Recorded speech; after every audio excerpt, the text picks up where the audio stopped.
The Colts fire Frank Reich, which means he could end up in Philadelphia next year, and OBJ has a massive bidding war coming maybe this week should the Eagles get involved. I'm Thomas Mott. This is The Thomas Mott Show.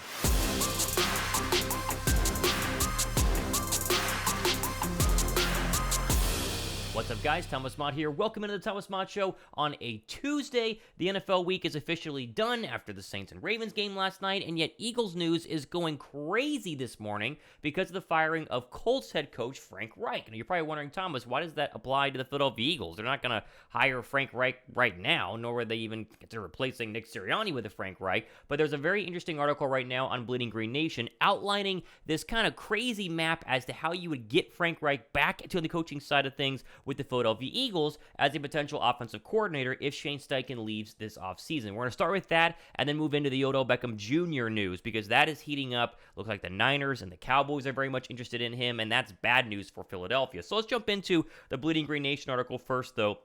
Talking about the whole Frank Reich firing and the weird situation going on with the Indianapolis Colts and the hiring of Jeff Saturday, which was one of the most bizarre news stories I've seen in a very, very long time. So here's your headline, of course. Frank Reich fired as Colts head coach. You see the Adam Schefter tweet here. He is done after just a couple of seasons. And the Colts, of course, being 3-5-1 was a big part of that, and the fact that they were unable to really do anything offensively, whether that was Reich's problem or not. He's still the head coach and offensive coordinator, and so all the blame goes ahead and ends up on him. So here's this write-up. Here's where we get to the actual news of the day. Quote, "It appears the team agreed with Reich's assessment and parted ways with the head coach on Monday. His era in Indy has been uneven at best. He brought in Carson Wentz, who lasted 1 year and drew the ire of owner Jim Irsay. He brought in Matt Ryan, who was benched in Week 7 and relegated to the inactive list in the week since. Reich was a big part of the Eagles' offense success during the Super Bowl run, but he wasn't able to replicate that in Indy, which was the reason he was hired.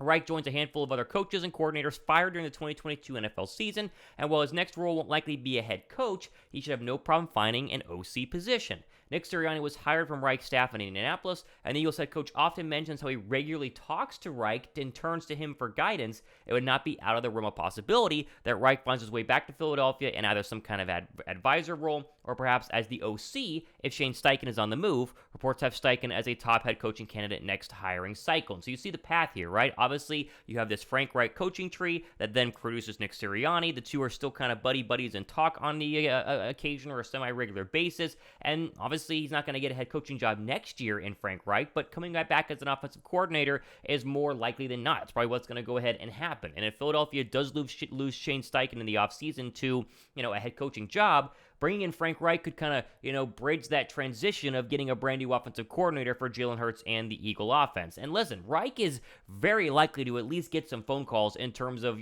where he could end up next year as a head coaching candidate. There's a great article here from TWSN.net with the 10 early NFL head coaching candidates, and your lead guy there is Frank Reich. So they have DeMeco Ryans, the defensive coordinator of the 49ers, Steichen, who will come back here in terms of the Eagles offensive coordinator, Jonathan Gannon, the Eagles defensive coordinator, Dan Quinn, Sean Payton, Ryan Flores, Ken Dorsey, Mike Kafka, and a couple of other names that you might not actually recognize but still are on this list of 10. But going back up here to Steichen, they say this, quote, "Since taking over play calling duties for the Eagles after Nick Sirianni gave them up, the offense under Shane Steichen has taken a huge leap. Jalen Hurts has made massive strides in his development under Steichen, and he isn't the first. In 2020, he was the offensive coordinator for the Los Angeles Chargers, where he worked with Justin Herbert in his rookie season that saw Herbert complete 66.6% of his passes for 4,336 yards and 31 touchdowns to 10 interceptions. Now at the Eagles, he's built an offense that has worked for Hurts, one that has maximized his strengths as a dual-threat quarterback. Steichen is a great offensive mind that should be one of the top candidates. And I think if you're a young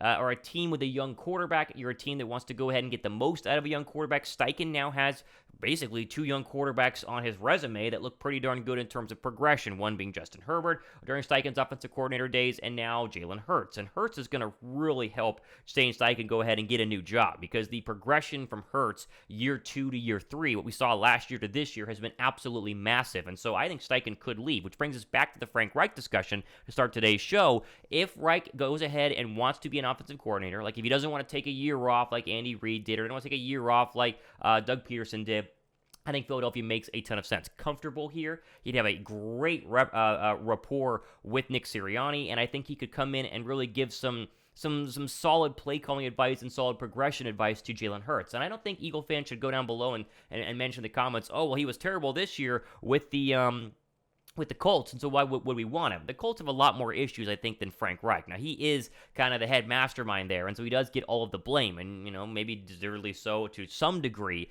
but the idea of bringing in Matt Ryan was never really going to work. They don't have any sort of legit weapons on the outside. Jonathan Taylor has been majorly banged up, and their defense is grossly underperformed, and so this idea that Reich is the main issue and shouldn't be worthy of the Eagles' OC job if Steichen were to leave, to me, is ridiculous. I think you definitely put him on the list. I think there's a very good chance Philadelphia could be interested in him in the upcoming months once you get to the offseason, especially if Steichen were to go ahead and move on.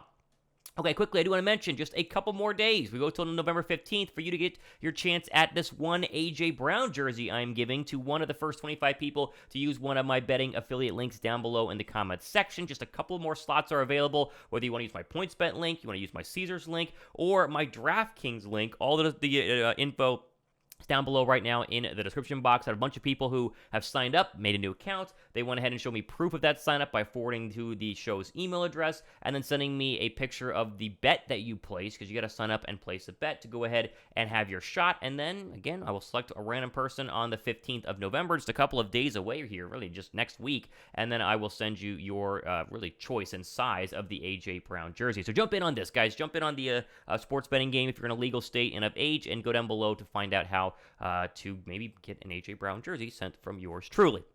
Okay, let's go over here to NinersNation.com, and I know we're obviously wanting to focus on Philadelphia, but this does apply to the Philadelphia Eagles, and this idea that the OBJ sweepstakes are very much coming to a close, or maybe they're coming to the peak of the excitement, because OBJ is going to be cleared to play very, very soon. They were saying mid to late November. It is November 8th, and so the chances of OBJ being signed in the next couple of days or weeks are very, very high, and Fox Sports' Jay Glazer had a brand new report talking about the teams that really could be interested. You see it here, quote, "It's probably going to be a team that can go win a ring right now. I know Von Miller's trying to get him to go to Buffalo, a team like San Francisco, Dallas Cowboys, and he still has love for the Rams. I think there's going to be a big bidding war for OBJ." And so they go on to mention, obviously, that if it does come down to the teams that are mentioned, you're looking at the Buffalo Bills, San Francisco 49ers, Cowboys, and Tampa Bay Buccaneers. And there was a recent report, I believe, from the Cowboys head coach talking about how, Mike McCarthy does very much enjoy watching OBJ play, and he likes the idea of OBJ. That, to me, is the big fear here. I think OBJ and the Dallas Cowboys could be a serious threat to the Philadelphia Eagles, and I still think Philadelphia matches up just fine. We don't know how healthy Odell Beckham Jr. is going to be, and so we can't just sit back and say, the Cowboys are better than the Eagles now if they sign OBJ. But if they were to go ahead and get him, you now take a lot of pressure off of CeeDee Lamb, and Lamb was really their only weapon on the outside, and so this is a big-time story to keep an eye on right now. And if he goes to the 49ers, listen, the 49ers, they've had their share of offensive issues, and I think Odell Beckham Jr. does give you one more weapon on the outside to pair with Deebo Samuel and Brandon Ayuk and Christian McCaffrey to a degree that it could still cause some trouble for the Philadelphia Eagles, right? Those are kind of the two teams that you would most fear outside of the Vikings right now in the NFC, the 49ers and the Dallas Cowboys, and you don't want them to go ahead and get better. The problem is, if you were to go to the Buffalo Bills, you're looking at a football team that really just gets better on the outside, adds another weapon alongside Gabe Davis and Stephon Diggs, and of course is a Super Bowl threat, I think, to the Philadelphia Eagles. If I had to pick where OBJ would go, as someone who likes the Philadelphia Eagles, I hope he goes to the Rams. I think the Rams season is virtually done. Another loss this past week to the Tampa Bay Buccaneers, almost assuredly put that nail in the coffin in terms of trying to win the division. Doesn't guarantee they don't, but I'd rather him go back to the Rams and have the Rams try and play catch up with OBJ versus go ahead and go to one of the teams that are right behind Philadelphia in the NFC, aka the 49ers, or more notably, the Dallas Cowboys. So we're definitely going to keep an eye on this. This is a ever-developing story. A lot of people have mentioned Philadelphia in terms of what if the Eagles could do it. And I said before, you sign him simply due to the fact that you could, maybe get more out of him than Quez Watkins and keep him away from these teams, but I don't know if Philadelphia is actually going to go ahead and do it. And so until we actually have some hard reporting on that, I'll kind of leave it as speculation versus an actual, show where we break it all down if there is any sort of real reporting from that perspective. Do you guys want OBJ? If you would, give the show a thumbs up. If you like how Philadelphia is right now, give the show a thumbs up. Be sure to subscribe down below as well, as we got plenty more great stuff coming up here in the next couple of days and weeks. I do want to finish this show today taking a quick look at the Tankathon website and the NFL draft order, because we wrapped up another week in the National Football League, and because it was a Monday night game with the Saints, we do kind of do our National League story mentioning that, how the Saints yet again have lost, and listen, there've been a bevy of injuries on that football team, and so you can't judge them for having that bad of a year, but the Saints loss does benefit the Philadelphia Eagles, as I had mentioned before. Right now, Philadelphia would hold the 6th overall draft pick due to the fact the Saints are 3-6. And it's interesting, too, because that 6th draft pick, really, with one more loss from the Saints, and wins by Vegas, Pittsburgh, and Detroit, that number 6 pick can go as high as number 2 or 3. I mean, you see here right now at 3-6, Detroit is 2-6, Pittsburgh's 2-6, Vegas is 2-6, the Panthers are 2-7. Like, there is a very real chance this can go back into being a top 5 pick. And you look behind it, Arizona, Jacksonville, Chicago, Green Bay, those teams are going to keep winning. Those teams are going to have a lot more wins, I think, than where they are currently standing at. And so, as we continue to do on the Thomas Mott Show almost every single week, Saints first round draft pick watch, that could really be a high draft pick and really be exciting for Eagle fans, especially if the Eagles hold on to that pick and don't trade back and go ahead and look for a guy like Will Anderson out of Alabama. And so, just a quick little note there on the Saints game. I know it's not, it's a full breakdown, and I don't think you guys really care that much about where the Saints were at last night in terms of their actual play on the football field. What matters is losing, and they did, and that is good news overall for Philadelphia.